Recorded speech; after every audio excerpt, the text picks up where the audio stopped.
Okay everyone, this is video number 2. We're going to do factoring with greatest common factor, better known as GCF, greatest common factor. So let's get going here. So as you can see, this problem, or this expression I should say, is a little bit different, right, than what we just did in the previous video. Notice there's only 2 terms here, first of all. So that's usually a giveaway. Not always, but that's usually a good giveaway. And notice also the high power there of 4. And so more times than not, guys, that should give you a clue that I'm not going to do FOIL backwards. I'm going to do actually what we call factoring with GCF.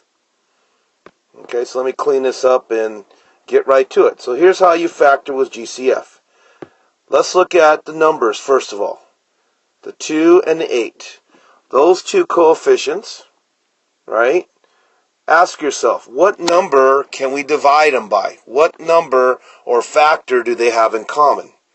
And hopefully you realize they're both part of our 2 times tables, right? Because 2 times 1 is 2, 2 times 4 is 8. Okay, what's next? Look now at our variables. Notice they both are an a variable. We have an a to the 4, but here we only have an a to the 1. So ask yourself, what's the most number of a's we can take out of this expression? And the answer is 1a. So my GCF, guys, is simply going to be 2a. Again, we call this the greatest common factor, or GCF. GCF. Okay, so finishing up the problem, since I know my GCF is 2a, now it's just a matter of dividing backwards, or anyways, I just do it mentally and you'll learn it too. So, for example, I know if I do a to the 3 power, isn't a times a to the 3 a to the 4, and of course I have 2 timesing it as well, so I'm going to get 2a4 back, correct? Let me clean that up there a little bit.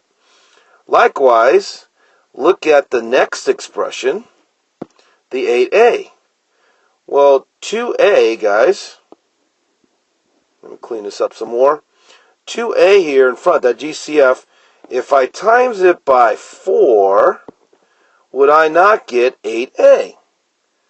And the answer is yes. So, long story short, guys, I know my GCF was 2a, and if I times it with a to the 3rd, or a cubed, plus 4, that is the expression factored using GCF. And you can always check it by, again, just multiplying forward or using distributive property. And you can see right there, I'll have 2a to the 4th, and there I'll have 8a. Okay, let's pick the pace up here a little bit. Let's take a look at this one. Again, first step, let's look at the numbers. I hope you agree I can factor by 4.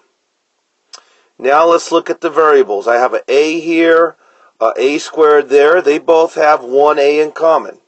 Now let's look at the b's. I have a b squared here, a b to the 3rd there. They have a b squared in common. Okay? Remember, you basically take out the lowest power, or that actually determines the lowest or the most that you can take out of each expression, or each term, I should say.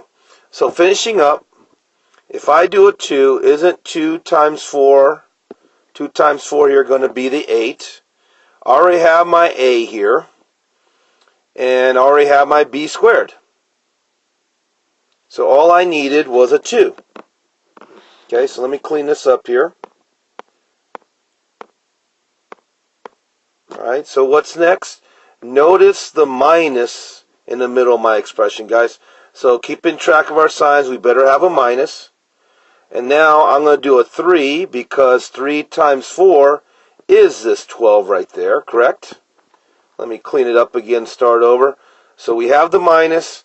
Now we know 3 times 4 is a 12. We have a, which will times another a to give me a squared.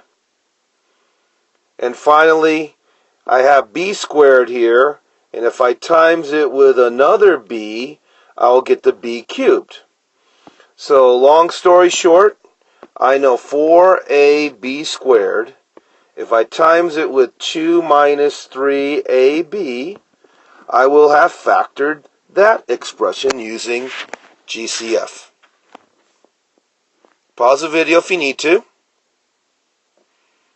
Okay, why don't you pause the video right now, guys, and try this problem. Okay, so hopefully you tried this problem. Here again, when you look at the 7 and the 35, hopefully you realize they both have a 7 in them. When you look at the W5 and the W to the 2, they both have a W squared or W2 in them. So my GCF is 7W squared. Okay, so now what? Well, I know if I have this 7W squared and I times it with a W to the third, I am going to get 7W5. Okay?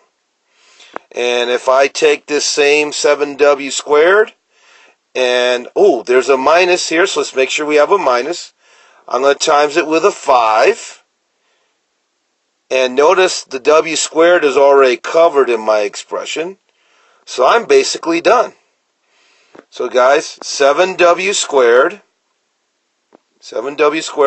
times W to the third minus 5 is the factored form of my original expression. Pause the video one more time, and let's do one final problem. Okay, guys, copy this down and try it on your own. Pause the video first. Okay, hopefully you tried this one. Now this one's a little tricky. Notice they both have a negative in them. So guys, what I'm going to do is take a negative out. You probably forgot to do that, but that's okay. Remember, whenever you can, you factor out a negative. It's a good habit to get into. Now, let's get to the numbers. 32 and 24, I hope you realize, are part of our 8 times tables. And then the y squared and the y have a y in common. So there's my GCF, negative 8y. Finishing up, I already have the negative covered here, right? So all I need is a 4, because 4 times 8 is 32. I need a y, because y times y is y squared. I already have the minus, again, covered right there. So all I need is a plus 3, because 3 times 8 is a 24. And I already have the y. So there's my answer. I know that negative 8y times 4y plus 3 is a factored form of my original expression. So pause the video one last time, guys. Well, guys, hopefully you got a handle on GCF. This is something definitely you need to know.